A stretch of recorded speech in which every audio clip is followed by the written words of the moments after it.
Eklavya રેસિડેન્શિયલી model school જ્યારે સાગબારામાં છેલ્લા 2013થી કાર્યરત હતી અને એનું બિલ્ડિંગ અને સંકુલ બાકી હતું, જે આજે આદિજાતિ વિકાસ વિભાગ, ભારત સરકાર અને ગુજરાત સરકારના સહયોગથી આજે તૈયાર થયું છે, ત્યારે એના લોકાર્પણમાં આદિજાતિ મંત્રી નરેશભાઈ પટેલજી, સાંસદ મનસુખભાઈ વસાવા અને તમામ પદાધિકારીઓ, કલેક્ટર અને પ્રાયોજકની ઉપસ્થિતિમાં આજે લોકાર્પણ કર્યું છે, જેને અમે સહર્ષતાથી આવકારીએ છીએ, વધાવીએ છીએ. અને આ સંકુલમાં આદિવાસી સમાજના દીકરા દીકરીઓ ખૂબ સારું ભણે, આગળ વધે અને પોતાની કારકિર્દી ઉજળી બનાવે એવી અમે સૌને શુભકામનાઓ પણ આપી છે. સાથે અહીંના સ્ટાફ, એમના આચાર્યશ્રીને પણ અમે કીધું છે, સ્થાનિક અમે ધારાસભ્ય છે અને ધારાસભ્ય તરીકે જ્યારે પણ અમારી જરૂર હશે, નાની મોટી વાતો અમે જે પણ કંઈ હશે અમારી ગ્રાન્ટમાંથી સરકારશ્રીને ધ્યાન પર દોરી અને વહેલી તકે પૂર્ણ થાય એ બાબતે ચર્ચા થઈ છે. એક નાનું ડિસ્પ્યુટ અમારું એવું થયું કે ગુજરાત સરકારનો આ કાર્યક્રમ છે લોકાર્પણ, અમારા મત વિસ્તારમાં છે, હું અહીંયા જ છું, સાગબારા છું, છતાં આ કાર્યક્રમમાં જિલ્લાના વહીવટી તંત્ર દ્વારા એક ફોન સુવિધા મને કરવામાં નથી આવ્યું કે મને આમંત્રણ પત્રિકા પણ આપવામાં નથી આવી.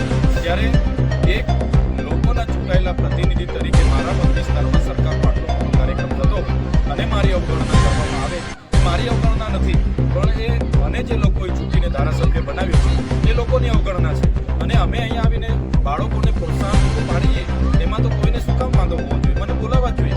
છતાં અવારનવાર જિલ્લા વહીવટી તંત્રના અધિકારીઓ અમને આ પ્રકારની અવગણના કરીને અમને ઉશ્કેરવાના કામ કરે છે, અમને એકબીજા પ્રત્યે લડાવવાના, દેશભાવ ઊભા કરવાના. અહીંયા શિક્ષણનું બાળકોને પ્રોત્સાહન આપવાની જગ્યાએ પણ આ વસ્તુ લઈને બેસે છે. તકતીમાં મારું નામ નથી, કાર્ડમાં મારું નામ નથી, એનાથી મને કંઈ ફેર નથી પડતો.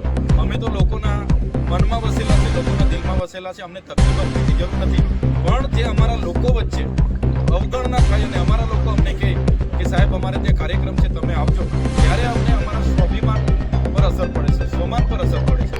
એટલે અમને જે બંધારણમાં મળેલા અધિકારો લોકોએ અમને ધારાસભ્ય તરીકે મોકલ્યા છે એ પ્રોટોકોલ પ્રમાણે જળવાવું જોઈએ એ અમે સૂચન કર્યું છે. અને માન્ય મંત્રીશ્રી અધિકારોને ધ્યાન દોર્યું છે અને આ તમામ નર્મદાના કલેક્ટર અને પ્રાયોજનાની છે અને આવનારા દિવસોમાં અમે એનો ખુલાસો માંગીશું. અને આ જ પ્રકારની ભૂલો વારે ઘડી કરતા રહેશે તો અમે અમારા સ્વાભિમાન પર આવશે ત્યારે અમે સહન કરવા નથી. પ્રોટોકોલ વિભાગમાં પણ હું ગુજરાત સરકારમાં લખું છું, આના ખુલાસા ત્યાંથી પણ હું માંગીશ.